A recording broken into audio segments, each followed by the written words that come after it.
Bonjour, bienvenue dans la série sur la thermodynamique. Alors nous avons vu que l'échelle absolue est définie de telle manière que le point triple correspond à 273,16 Kelvin. Mais pourquoi ce chiffre un peu étrange, en plus avec des chiffres après la virgule, des décimales? C'est qu'il est choisi ainsi de telle manière que sur l'échelle de température, on a le point triple, on a l'eau bouillante, 273,16, 373,15 et ici 0, de telle manière que 0 Kelvin, la valeur 0, soit la température la plus basse possible. Donc pas de valeur négative. Donc vraiment le zéro absolu. C'est de ce nom zéro absolu que vient le nom d'échelle absolue. Il correspond donc à moins 273,15 degrés centigrades. C'est un point important en thermodynamique où en plus noter les températures en Kelvin est plus simple, ça donne des formules un peu plus simples. Ça évite de mettre des moins 273,6 un peu dans tous les coins. Alors pourquoi la plus basse température? Est-ce qu'on ne pourrait pas atteindre une température encore plus basse? La réponse est non. Alors, tout d'abord, cela fut constaté fin du 19e, début du 20e, cela fut constaté par l'expérience. Plus on refroidissait les corps, des fluides, etc., avec des mécanismes efficaces, de plus en plus efficaces, et plus on approchait de cette limite, sans jamais réussir à l'atteindre. Donc on allait tout près de 0 Kelvin, ou de cette valeur de moins 273,16, mais sans jamais réellement l'atteindre. Ça, c'est un constat expérimental. Maintenant, théoriquement, qu'en est-il? Alors, on verra plus tard l'explication microscopique de la thermodynamique. Mais il est déjà utile ici pour comprendre de dire que la température n'est jamais qu'une image de l'agitation thermique. Donc le mouvement, le remue-ménage des molécules, des atomes. C'est certainement un terme que vous connaissez, vous avez certainement déjà entendu parler d'agitation thermique.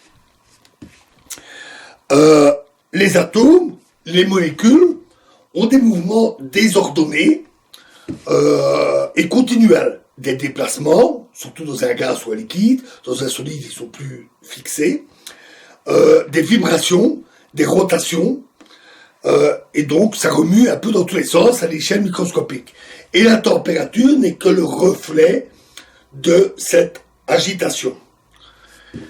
Le zéro absolu, classiquement, ça correspond au cas où il n'y a plus d'agitation. C'est l'immobilité totale.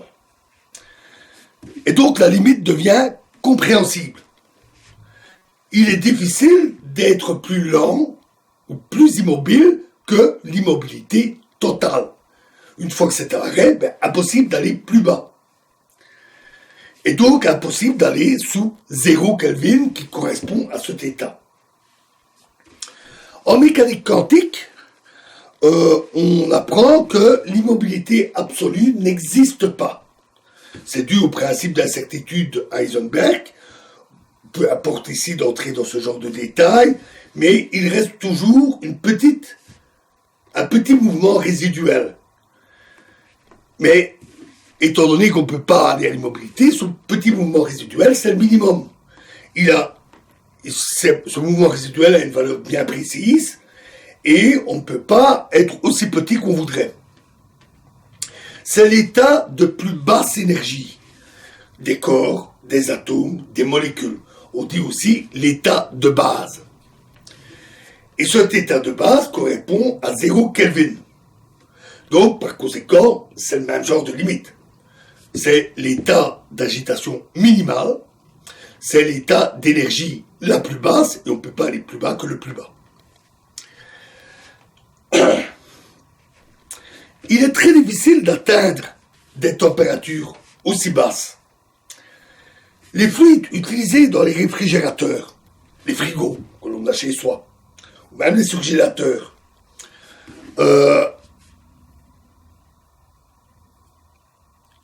ces fluides servent à refroidir avec un dispositif et une pompe qui fait circuler le fluide et permet de transporter et d'évacuer la chaleur, généralement par la grille qui est à l'arrière du surgélateur ou du réfrigérateur.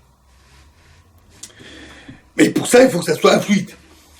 Donc l'eau, gaz carbonique, fréon, parfois du butane, d'autres gaz, ne conviennent pas à des températures trop basses parce qu'ils gèlent. Ils gèlent, ils se liquéfient, puis deviennent solides sous une certaine température. Ils se transforment en glace. Glace carbonique, glace d'eau, glace carbonique, glace de fréon, de butane, tout gèle. Sauf un cas qu'on verra. Et donc, on ne sait pas refroidir en dessous de cette température avec ce genre de dispositif. De l'ordre de 40, moins 70, moins 100 degrés. On ne peut pas aller plus bas. Donc il faut utiliser d'autres gaz qui se liquéfient à des températures plus basses. L'oxygène, l'azote, l'hydrogène et l'hélium. L'hélium est même très particulier parce que même à 0 Kelvin, il reste liquide. C'est un cas d'exception. Cet état particulier est lié à ses propriétés quantiques. Peu importe, il reste liquide même à 0 Kelvin. Du moins à pression atmosphérique. On peut le solidifier, mais il faut des très très grandes pressions. Mais par contre, ces gaz ne marchent pas bien à température ambiante. À fabriquer un frigo domestique, un réfrigérateur domestique, avec ces gaz, donnerait de très mauvais réfrigérateurs, parce que ce sont de très mauvais conducteurs de la chaleur. Donc, pour refroidir à de très basses températures, on va utiliser un système à plusieurs étages.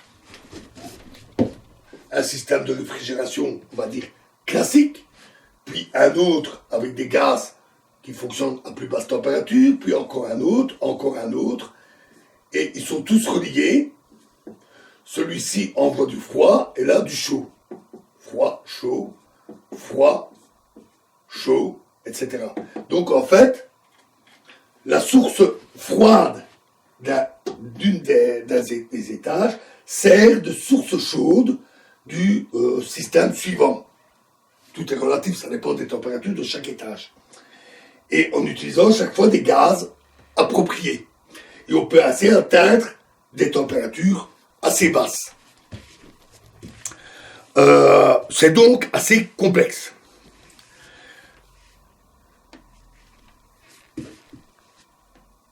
Et on utilise toutes sortes de phénomènes pour encore aller beaucoup plus bas. Des phénomènes comme les mélanges hélium-3, hélium-4, ces deux isotopes de l'hélium, de masses différentes, les systèmes avec évaporation de l'hélium, les systèmes avec des aimantations magnétiques, électroniques ou nucléaires, ou encore les phénomènes dits de piégeage et de refroidissement des atomes avec des lasers. Donc on utilise toutes sortes de techniques, mais c'est complexe. Ces difficultés existent d'ailleurs aussi avec les thermomètres. Thermomètres qui sont indispensables pour savoir quelle température est atteinte à tel ou tel étage. Le mercure et l'alcool dont nous avons parlé gèlent en dessous, pour le mercure en dessous de 40 degrés, si vous me souvenez bien, ou dans ces eaux-là. Et donc, on ne peut pas utiliser un thermomètre classique pour aller à des températures plus basses. Il faut là aussi utiliser d'autres fluides pour aller plus bas. Et plus on approche de 0 Kelvin, et plus c'est difficile. En fait, on ne peut pas l'atteindre, parce que pour ça, il faudrait immobiliser, ou du moins atteindre l'état de base, pour chaque molécule, chaque atome. Il faudrait pouvoir contrôler chaque molécule séparément. Mais un objet macroscopique, un échantillon macroscopique, c'est des milliards, 2 milliards de molécules. Illusoire, on ne peut pas contrôler chaque molécule une par une. Il faut donc utiliser des phénomènes thermodynamiques, et ceux-ci sont de plus en plus compliqués quand on va proche de zéro. Plus on est proche de zéro, et moins les processus physiques extraient de chaleur. On fait toute une transformation, il absorbe un peu de chaleur. On refait encore, il absorbe encore un peu de chaleur, mais un peu moins. Et un peu moins à chaque fois, et ça devient de plus en plus dur. Malgré tout, avec toutes les techniques que j'ai citées, on atteint des températures de l'ordre du millionième de Kelvin, 0,0000001 Kelvin.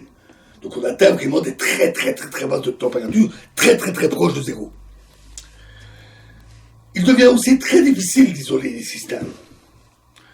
Le moindre apport de chaleur, et à cause d'une baisse de la chaleur spécifique qui diminue très vite quand on approche de zéro, la moins petite chaleur apportée et la température explose littéralement. Une température qu'on a eu tant de mal à obtenir, aussi basse, et puis boum. Donc il faut fortement les isoler, ce qui n'est pas facile, mais y compris contre le simple rayonnement infrarouge. Donc le système qui atteint des températures extrêmement basses va être lui-même plongé dans un environnement qui est très froid, de façon à avoir le moins de chaleur possible. C'est à tel point qu'on ne peut même pas introduire une sonde à l'intérieur du dispositif, du corps, du fluide qu'on a refroidi. Parce que cette sonde, plus chaude, introduite dedans, provoquerait immédiatement le réchauffement de l'ensemble. Et il faut bien pouvoir mesurer. Une sonde va servir à mesurer diverses caractéristiques. Et c'est parce que si on ne sait rien mesurer, si on refroidit à l'aveugle, si on l'introduit même pas, ne fût-ce qu'un thermomètre, ben, à quoi ça sert? On refroidit, on réchauffe, on dit on l'a fait, mais on ne sait pas quoi.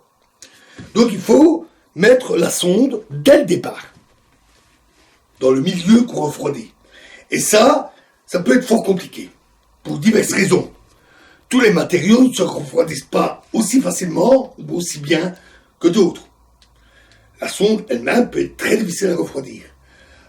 Les contacts thermiques, la conductivité thermique peut être mauvaise.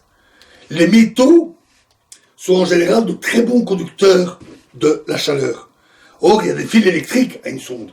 Et donc, la chaleur risque de pénétrer par là. Donc, c'est vraiment pas facile. Techniquement, c'est de la haute technologie pour atteindre des températures très proches de zéro. Enfin, les thermomètres à dilatation ne marchent plus. Alors, je vous ai dit, les thermomètres habituels gèlent. Là, même si on utilise d'autres fluides, même de l'hélium, ça ne marche plus bien. Parce qu'à de très basses températures, la dilatation thermique est très faible. Le coefficient de dilatation thermique devient minable. Et donc, le thermomètre ne bouge plus. Donc, il faut utiliser d'autres mesures. Des mesures électromagnétiques, des mesures électriques, diverses mesures de propriété des corps. On fait des mesures indirectes. Alors, évidemment, c'est plus complexe. Et ça mène à des calculs compliqués pour calculer la température ainsi mesurée. Et il faut, pour ça, bien comprendre les phénomènes physiques à très basse température pour pouvoir obtenir la relation entre ce qu'on a mesuré et la température qui correspond. Si on ne sait pas comment ça marche, on ne sait pas quelle température correspond aux valeurs qui ont été mesurées.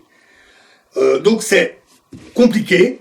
Ça a dû se faire progressivement, au cours, beaucoup surtout du XXe siècle, pour atteindre des systèmes très performants et où on arrive à mesurer des températures aussi basses qu'un millionième de degré.